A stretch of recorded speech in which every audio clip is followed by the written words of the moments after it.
You're listening to the 40 Fit Radio podcast, dedicated to the 40-plus community.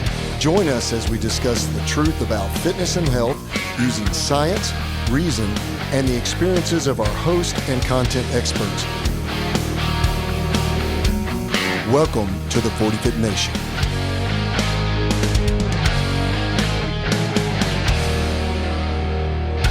Hey, welcome back to 40 Fit Radio and welcome back to the 40 Fit Nation. I'm Coach D, and I'm here with Coach Trent this morning. Morning. And this morning we are going to we're going to do a quick episode on something that we think there's a knowledge gap on, and that knowledge gap is on going lean. How do we go lean? And so first of all, we want to talk about it from this perspective. We always make this assumption up front. You have built a basic strength foundation. You have built some good quality, dense, lean muscle mass in your body composition of what your total body makeup is. You now have a higher level of muscle mass in relationship to your fat mass, but you still got more fat than you want to have. Right. Because we know going through that strength cycle, we really don't care about calorie. We want a calorie surplus, actually. We don't want a calorie deficit unless you're morbidly obese, or what I like to call, more appropriately, politically correct, overly nourished.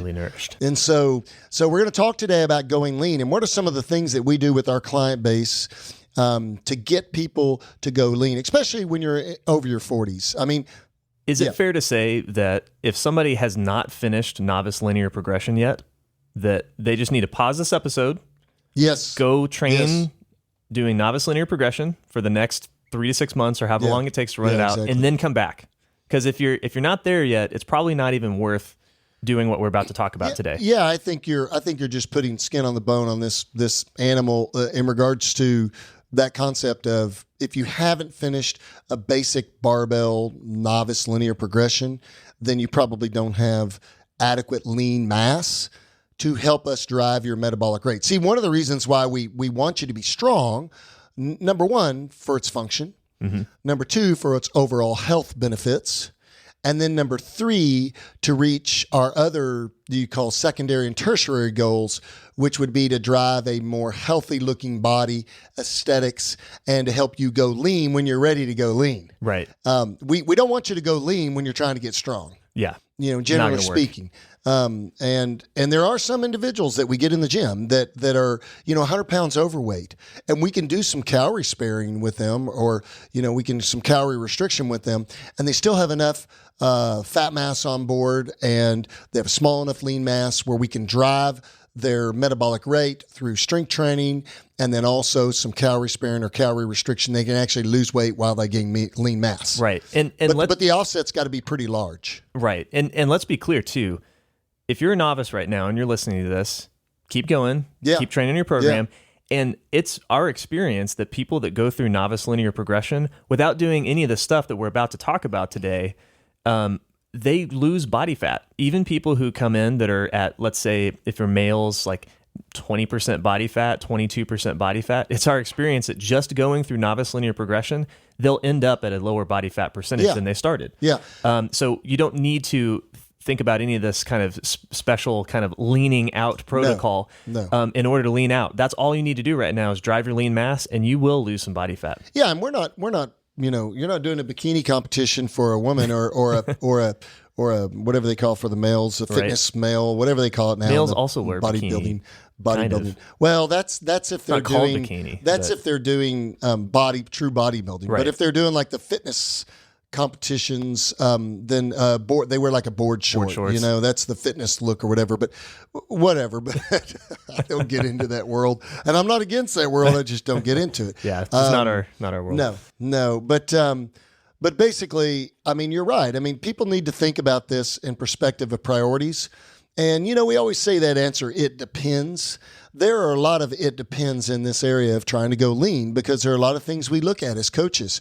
There's a lot of detail here that we want to dial in. Some of it's overall health, some of it's other medical comorbidities, problems that they have, medical issues that they have. Some of it's their hormone levels and where their hormone levels are. Some of it's training history, injuries, right?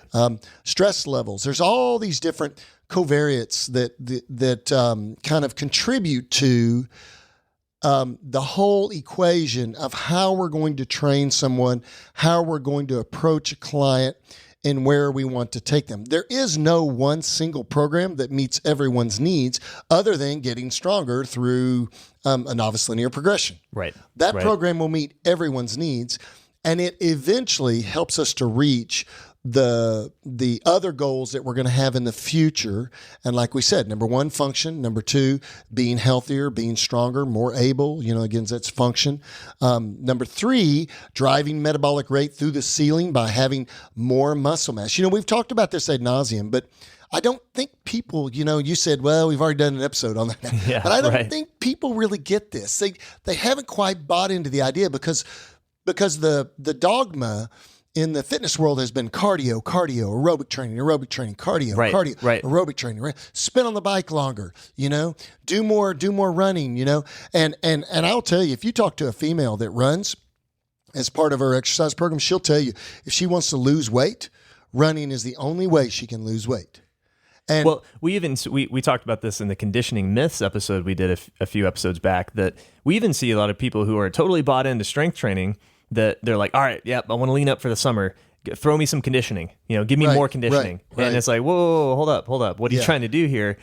Do you want to be more conditioned, or are you trying to get leaner? Because you don't need to do conditioning to get leaner. Right, exactly. It's not a necessity. They think they do, but they think that's just the key is, I just add more conditioning and then I'll be there. And it's like, no, it's not the way it works. Right. I mean, the number one goal is to make our client a calorie burning machine. That's right. Yeah. I mean, we want you to be a sports car or a muscle car in whatever, and in whatever body you're housing, we down deep inside, we want you to be a metabolic rate machine. And remember that we're going to go back to this concept real quickly. And I'm not going to beat this horse to death, but basically here's the deal. Muscle mass consumes muscle per unit of surface area, needs more caloric energy, foodstuffs to function than fat cells do, fat mass does. So the more we drive your lean mass gain, we gain more muscle mass. Naturally, we're going to improve your body composition. Okay, we're going to improve your body fat percentage because like we talked about in an episode ago or two. Think about it as oil and water, okay? And the different substances that are in your body. Body composition is what portion of your total mass and percentage is lean mass, what portion is fat mass. Those are the only two things we look at. Yeah. And within lean mass, we think about water, tissue, connective tissue, all those other things that are not fat mass. Bone and other masses, other tissues. And so the body fat, again, is a percentage of your total overall mass. So think about it this way. If you drop your body weight down and your lean mass comes up, then your body fat percentage naturally drops. Right. Because it's a percentage of your total body composition. Even if you body weight goes up, but your fat mass and like stays your the pounds same. stays the same.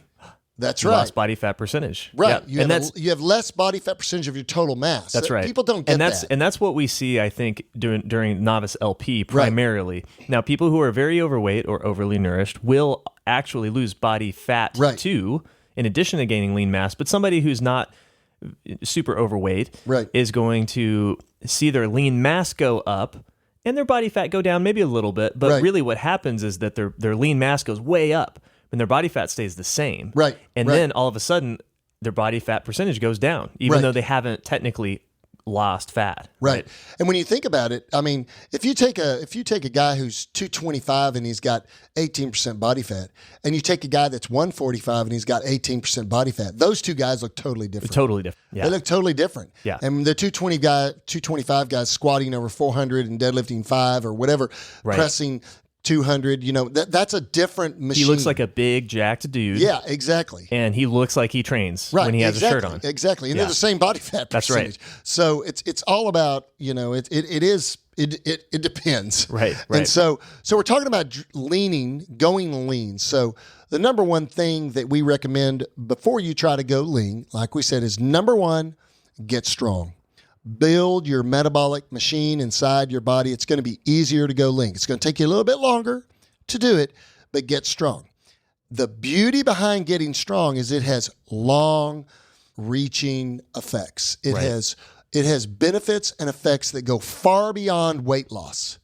There's nothing in the literature that says that losing weight, if you're slightly overweight, is going to help your long-term health. Right. There's a lot of people that are heavy all their life and live into their 90s and 100s. Sure. There's no data in the literature. Now, morbidly obese is another issue. Right. But there is a lot of data in the literature to show that driving muscle mass and getting stronger has far-reaching health effects on the good side and improves your quality of life and improves your longevity, improves all those things, your ability, your function.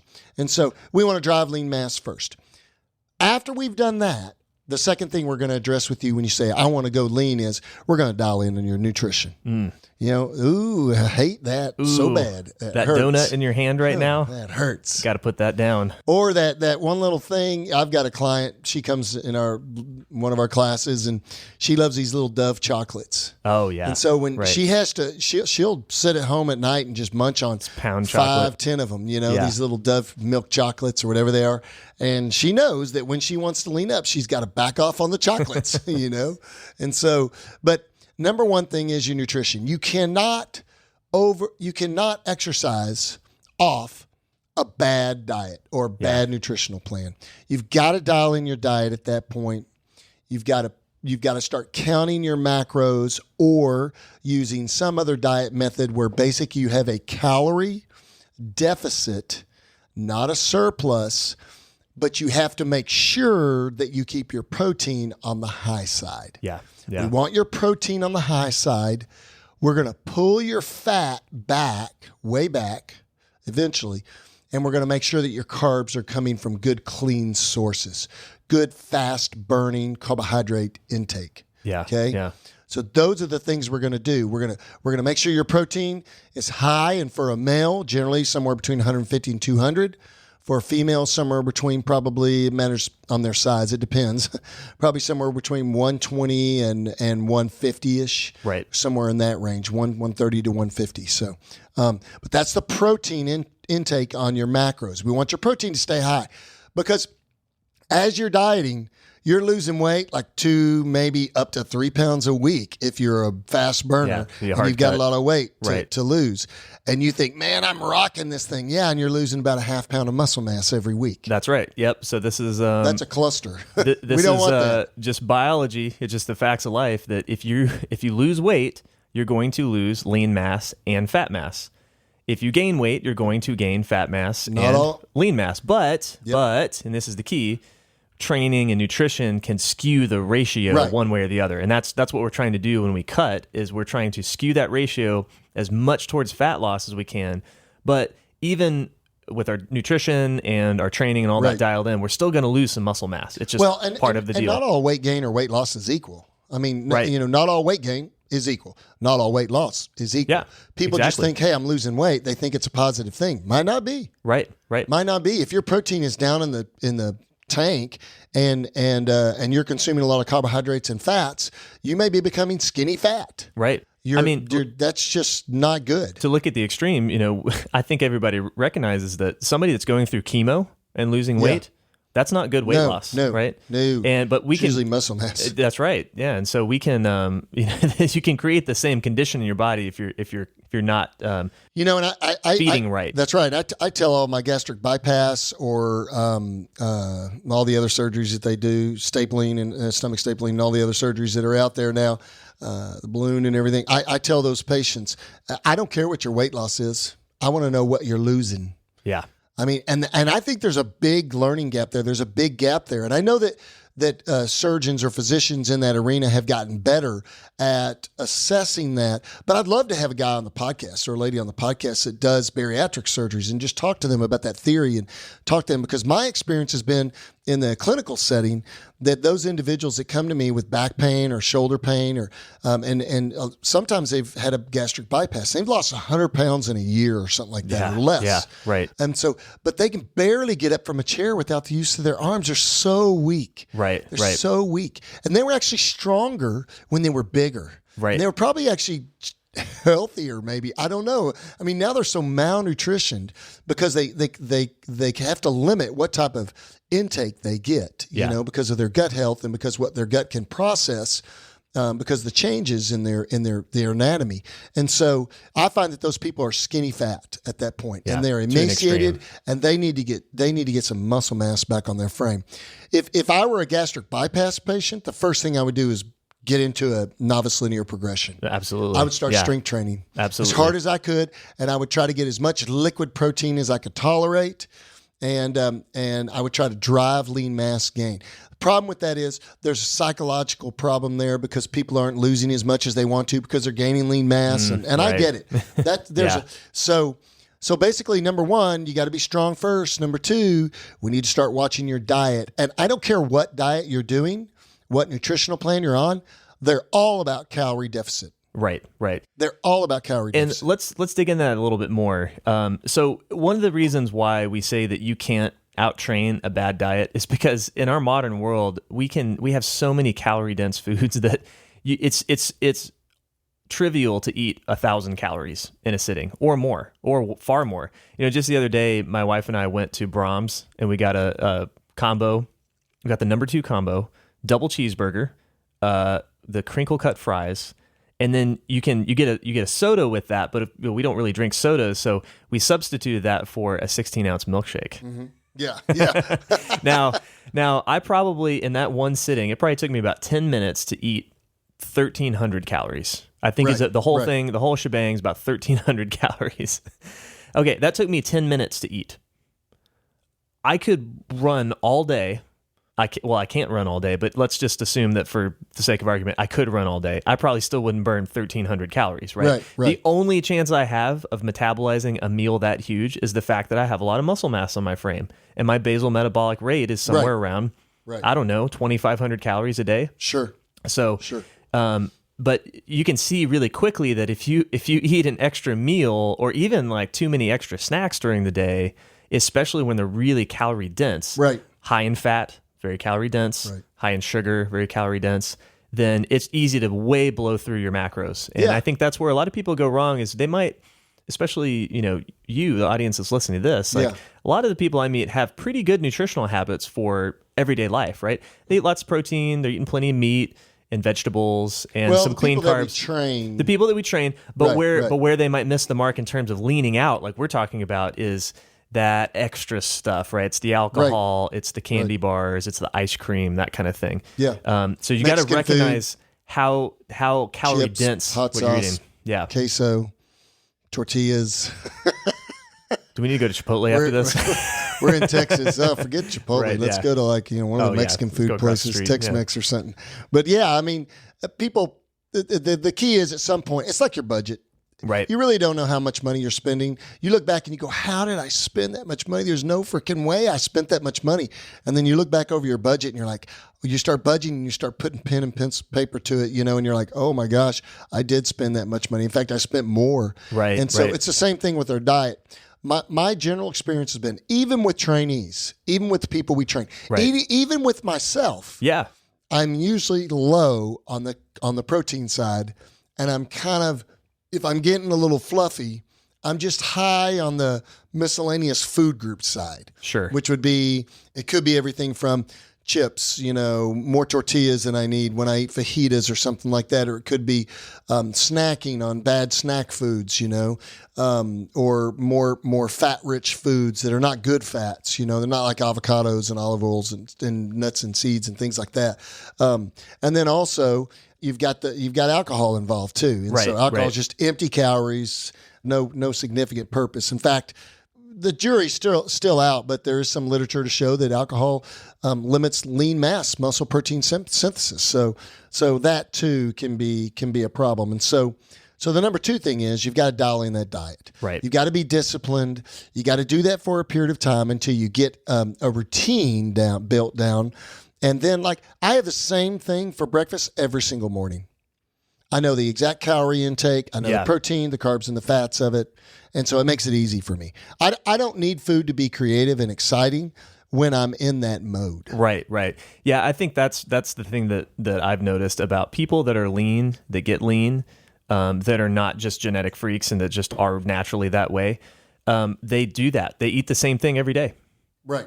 And I think part of that is that even if you're trying to track your macros, which is important, I recommend everyone do that at least for a period of time. Right. Just to understand. It's like your budget, right? If you never ever sit down and tally it up, you'll never know where all the money's going. Right. But I think the reason why that works so well is because even if you're trying to track macros accurately, there's a lot of slop in there. Right. Number one, if you're eating any processed foods, nobody's going and sitting down in a lab and measuring exactly how much caloric content is in that food. Right, what they're doing is they're pulling the ingredients that they're using, and they're pulling data from a library of sort of individual ingredients that are tested. Right.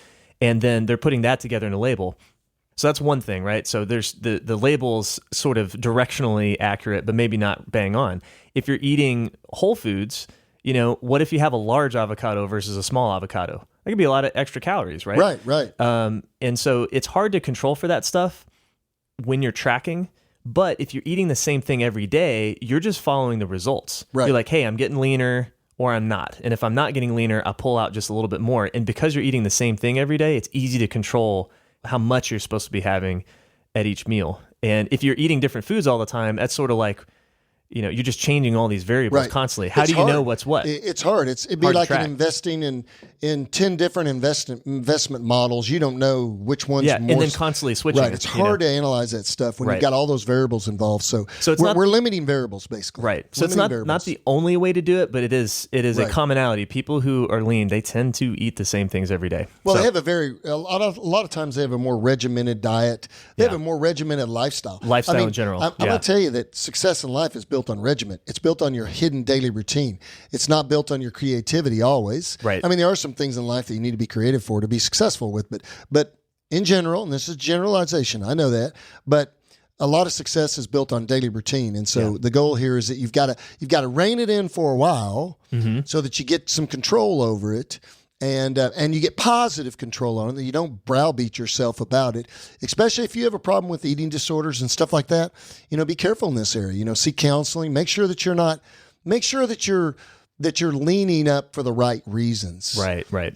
That's key too. I mean, so again, with our client base, there's a lot of things we look at here. I might tell one of my female clients, she says, well, I want to lose some more weight. And I'm going to say, you don't need to lose more weight. Yeah. Or I might tell one of our male clients, he might say, well, I want to gain more weight. I want to get bigger. I want to gain. Well, we can help you do that, but why? You're 5'8" and you already weigh 265. Yeah. I mean, are you going to become a strong man or something else, or where are you going with this? So we try to put some logic to what we do with our client base and not just do what they want to do. And I hate to say that. I mean, they're paying for us to do what they want to do, but as coaches, our goal is to help them to shape their own expectations sometimes too, and make sure that they're going in the right direction so that the decisions they make today influence tomorrow and many days thereafter. And and we're all about investing in the future, plan for today, but live for the future kind of thing, and live for today, but plan for the future too. The fact that something's coming ahead of you. So absolutely. It's all about sustainability. And so number one, we got to drive the lean mass first. Number two, you're going to have to control your diet. You're going to have to dial your nutrition in. Fat, sometimes high fatty foods and high sugar processed foods can be a culprit. You're going to have to pull those things back very simply. Try to go to a more whole foods model for a while. And then slowly dial that in. And what's going to happen is you're going to see some immediate weight loss. Right. You're going to see some immediate weight loss. You got to make sure your protein's high, though. If nothing else, that should be a primary focus because you don't want that weight loss to be muscle mass. And then you're going to see some immediate weight loss, and it's going to immediately taper off after a while based on how much fat mass you have to lose to go lean. If you got 5 pounds to lose, it's going to take a while. Right. Because you might be really close to your genetic balance of where you kind of need to be, Yeah. And so, that's not a whole lot of weight to lose. Yeah. It seems like most guys, again, this is depending on age too, because hormonal profile matters a lot here. But it seems like most guys don't have a huge amount of trouble going from, say, 20% to 15%, No. somewhere in that range. Yeah. Going from 15 to 12 is a lot more work. And well, then, below 12 is hard. And below 12 is maybe out out of the cards for some people, just depending on their genetics and body type. Yeah, body type. If you're an endomorph, if you were a lineman in high school and college, right? Yeah, most linemen have a body fat of around 26%. Yeah, they naturally stay around there, 26 to 30%. So 15% for that guy is going to be very lean. Yeah. I mean, he'd be crazy lean. Right. So 20% is maybe more realistic for that guy, or maybe sub 20. Yeah. Right. Yeah. I think most, I've seen from our gym population, most guys look really good sub 20. And then there's all the variations you're talking about. Some of the guys that big barrel chest, kind of, more endomorphic body type, they look really good, about 18, 19% body fat. Yeah. And then some of your more mesomorphic, ectomorphic guys will be, 14, 15%. Yeah. And I was going to say, if I had to pick a number, and this is all variable, it's all based on body type, it's all based on age, it's all based on ranges. The way your shoulders are built, your hips are built. And for men over the age of 40, I'd like to, eventually a nice aesthetic body fat somewhere between 12 to 15%. Yeah. 10 to 15%. Yeah, I think that's about right. 12 to 15 is about right. For females, somewhere probably between 18 would be on the very low bottom end, but I'd probably say somewhere between 18 and 24%. Right. Somewhere in that range right there. That's a fitness. Low 20s. Yeah. Fitness, athletic body fat level. They just, women can get a lot lower than that. I've had when we owned our CrossFit gyms, I had CrossFit coaches and members, and I had some females that were down around 10%, down around 8%. Oh wow, yeah, they were crazy lean. But most of them had like a high end gymnastics background or a high end training background, and so they had the genetics to go with that. Right. But they were sometimes also miserable to get there. Yeah. So it's all about quality of life too for our population. It's all about the balance and quality of life, looking reasonably healthy and good, and having a fit and healthy looking body, and at the same time not just crushing yourself psychologically to get somewhere that is not sustainable. Right. That's the key. Is it sustainable? So that's actually a great segue into our next point, which is controlling the external stressors in your life. Yeah. Because we know we talked with Dr. Willie last week about hormone health, and most of that was focused on testosterone, but he also touched on lifestyle factors that control stressors are going to drive up your cortisol levels. And cortisol, I believe, is a driver of body fat storage, right? It causes us to store more body fat. Yeah, and it also if you're not careful and you have too much calorie sparing or too much long-term calorie restriction, then it drives your sex binding. Yeah, SBHG up, and that binds to your testosterone. And when it binds to your testosterone, decreases your free testosterone that's needed for driving lean mass growth and metabolic rate. Hormone health is highly dependent upon your lifestyle, your genetics, your lifestyle habits and stressors, and what you're doing in your daily activity. And there's other disease processes that can affect hormone health, thyroid disease and a lot of different diseases, medical problems that can affect your hormonal panel. And so our goal would be that at that time, you also need to be doing some relaxing things. You need to be ensuring that you're getting adequate sleep, somewhere between 7 to 8 hours of sleep every night. That you got good quality sleep. And you need to be doing the things in your daily life to improve the stressors so that, if you're going through the hardest breakup ever in your life, in a relationship, or you're going through the toughest business transaction your entire life that your entire career hinges on, that's a tough time to do that stuff. Yeah. It really is. It can be done. And I know people that do it all the time, but it's tough. Right. It's tough because, you're working odd hours or you're dealing with emotional stress and you've got all these things going on. And so again, we're trying to go lean, and when we're going lean, we want the variables to be right. We want the individual inputs along the way to be right. Yeah. Would it be fair to say that if you are in a calorie restricted state, if you're cutting calories and you're losing weight, that itself is a stress on the body? Oh yeah, absolutely. Yeah. So it's like, so just from an evolutionary standpoint, I don't think our bodies like to be in a calorie restricted state. Right. And it should be, exactly. And it should be a positive, calorie restriction in some cultures has been shown to be very effective in some health areas. Okay. But in some cultures that have lower calorie intakes, they have there has been some data that shows that they have fewer degenerative diseases, fewer metabolic type diseases, metabolic syndrome, and those types of things, lower diabetes rates and things like that. Right. But in general, weight loss of the right kind of weight is a stressor to your body. It could be a good and bad stressor, but also we have to be thinking about it correctly too. We have to be ensuring that we don't have a negative psychological vibe going on there. That, sometimes you can just hammer yourself because you're not losing enough weight, or you're happy because you're losing more weight than you thought you should. It's going to be an emotional event. But we want to try to limit those highs and lows as much as possible.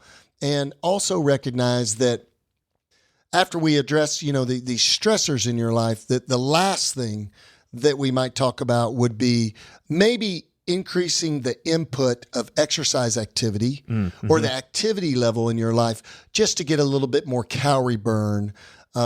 Not because that is the primary method to lose calories, like a lot of people think. Right. I'm going to do more cardio or I'm going to do more high intensity training. We're just trying to burn some more calories during the day. Right. And so kind of keeping along in the stress conversation, right? The stress mindset, right? If you're strength training hard, and everyone who has done novice LP and finished the end of it and done early intermediate style strength training understands this. Man, those workouts are hard. They are really tough. And if you're trying to cut weight and lose body fat and try to stick with something that's that intensive a program, eventually you're going to run into a scenario where your strength levels are going to start to fall. Partially because you're losing lean mass, but you just also don't have the energy to make it through those workouts. So conditioning could be a way to keep your activity level up without being as stressful as, let's say, heavy strength training. Right. Yeah. There's a fine balance there. Exactly. And I think, if I were going to do conditioning with someone and throw a little bit more calorie burning specific activities in there, mostly be high intensity, short interval type stuff. Right. None of it would be long, slow distance type stuff. Other than I might recommend to my client, hey, on the weekends, instead of, sitting around and watching TV on the couch all day long, I want you to once a day, go out and do a hike or a walk or just some general good calorie burn, good for the joints, good to get the mind out there, get out in the environment, get cleared, and I think that's healthy. And that's a good way to just get out there and not put a major stressor on the body, but just get more calorie burn. Just become a little bit more active in your lifestyle to where, your iWatch says you've walked more steps or something. I don't know. But and that's no advertisement for the iWatch. I have one and I don't use it. So, but that's good too. So I might throw a little bit more conditioning in there at max. Well, if they're a novice, no conditioning. Right. But if they're a little bit farther in their strength programming, I might throw one conditioning day in that's high intensity interval training and one like hike or long walk or something like that. So in terms of modifying somebody's strength training as they're getting deeper into a cut, what do you have a preference towards managing their strength training in one way or another? So like, for instance, I would think that I'd want to keep the intensity as high as I could, but maybe start to pull back some of the volume work that person is doing as they're getting deeper in the cut, because I know that they're not going to be able to tolerate the fatigue that comes from a heavy 5x5 type session. But I want to try to keep as much muscle mass on them as I can. So I want to keep their force production as high as possible. Do you have a preference there? Volume versus intensity? Yeah. Well, I like to do them both. I like, instead of having, if they're like in an intermediate program where we're doing something like HLM or something like that, I might even take them to something that's more like a volume and then intensity day. Okay. And then have the middle day really, it's almost like active rest because it's way dialed back on the percentage. Okay. And slower sets and reps. It may be 2 sets of 5 at 75% or 70%. I'm just getting them moving, but I've still got some volume built in there, but it's not a day that's a big stressor. But at the first of the week, I might have it be their intensity, or they're almost like a Texas method, but not, kind of similar to that. But at the first of the week is going to be their volume day where we're going to do more volume. And at the end of the week, I might have some heavy doubles or some heavy singles. Sure. It matters where they are. It depends. Right. It matters where they are in their programming.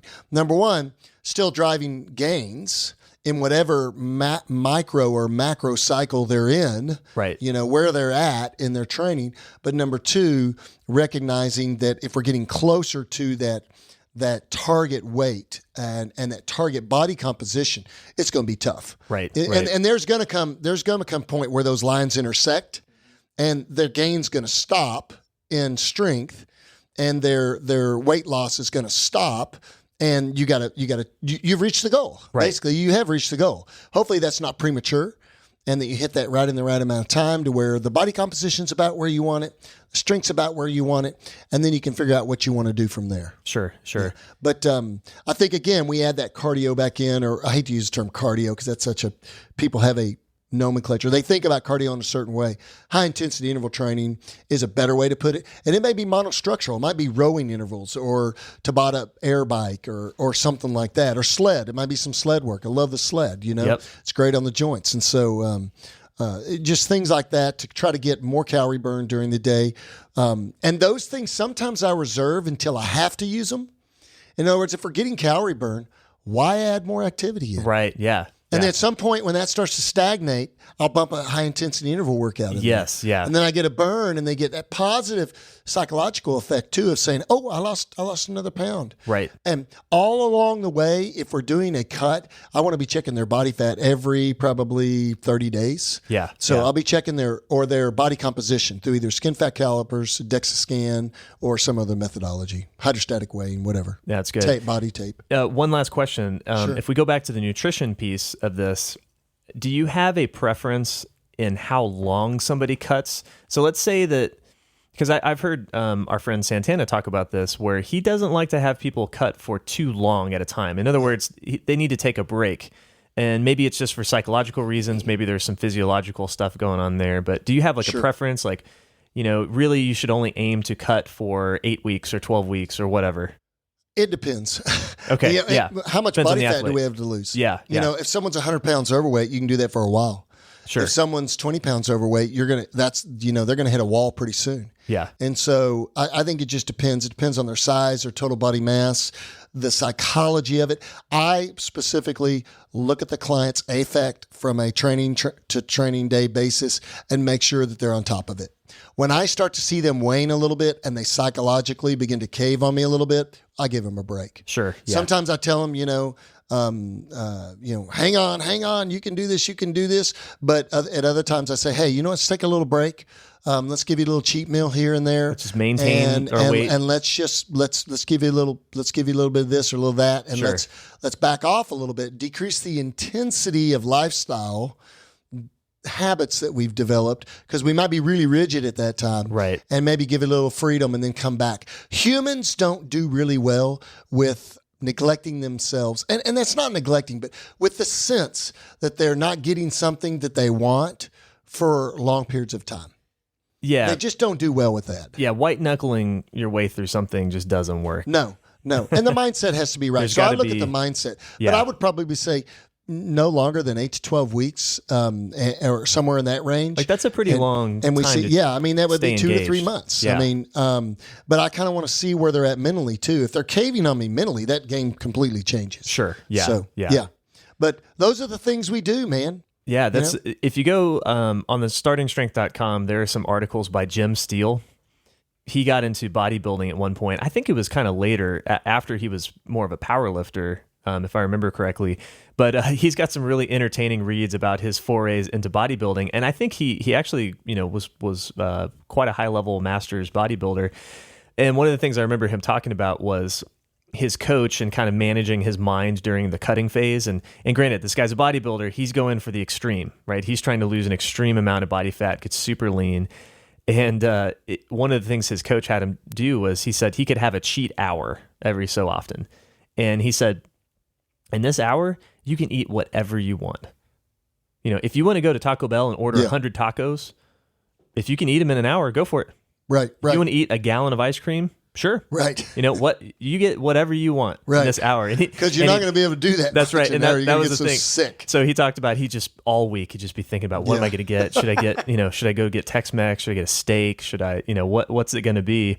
And he'd go and get like 3 donuts and a cake and and then he'd sit down and he'd eat like a donut and then like half of a soda, and then he'd just be completely. That's all he could tolerate. Smashed.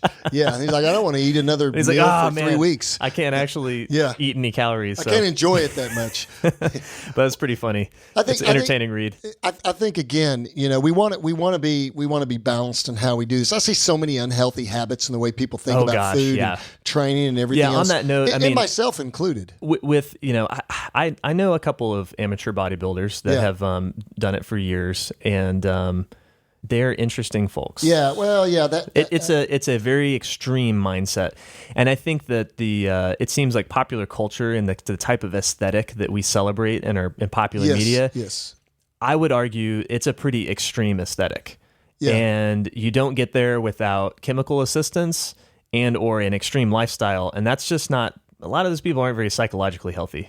Yeah, I don't. Yeah, I wouldn't. I mean, I have some ideas about that, and they're built off of 30 plus years of being in the fitness and strength industry and in the rehabilitation industry and just studying people. But I'd rather not share those. Sure. But I have some another ideas. topic for another day. Yeah, definitely. I mean, aesthetics are important, but we don't want to become a narcissist and become so wrapped up in that we can't see the forest for the trees. But I think that. When we're going lean and when we're making this journey to go lean, the number one thing is maintaining a balance. Yeah. There's a lot of these hacks and things out there that are available, body hacks and biohacks and all that stuff. And I see all this stuff on Instagram and Facebook. And all this stuff. And great. Those things are great. Hey, people that do this for long periods of time and long term, they do it generally through just good daily habits. I mean, I know that's not sexy, folks, because we don't have a sponsor with some, particular drug or some particular, it's not sexy, but it works. It works. And you're not introducing a lot of stuff in your body that you really don't know a whole lot about. Good quality nutrition. Get strong first, build your lean mass. Good quality nutrition through whole foods and a little bit of calorie sparing, a little bit of calorie restriction. Number 3 in there, improving your stress in your lifestyle, improving your daily habits in your lifestyle. And then last but not least, just adding a little bit more exercise or daily activity to drive that caloric burn. That's the key in our lives. Yep. So that's works. Just like we talk about with strength training, it's simple, hard, and effective. Yep. Absolutely. It's no different with getting lean. It's blindingly simple. Yeah. I mean, it's just, there's really not much more to it. Right. But that doesn't mean it's easy. It is hard to do, but it is effective too. I mean, I find people sometimes that are always looking for the biohack or whatever. And if you go in their homes, in their kitchen, they've got about 92 products on the counter there or other areas. And they're always spending money in areas. Spend the money on things that matter. Hire a coach. Right. Find some accountability. Just, keep it simple, guys. It works. It works. Listen to this episode several times because there's a lot of nuggets in here. And just take those 4 principles, apply those 4 principles, and I can tell you can go lean quick. All right. Well, thanks for joining the 40 Fit Radio today. And if you want to find out more about us, go to @40Fit Radio on Instagram or 40 Fit Nation on Facebook. You can also email us at info@40fit.com. And you can go to 40fit.com too and download our episodes with the 40 Fit Radio tab. We love having you guys on the air with us. Please send us questions, topics that you want to hear about. And thanks for joining the 40 Fit Nation.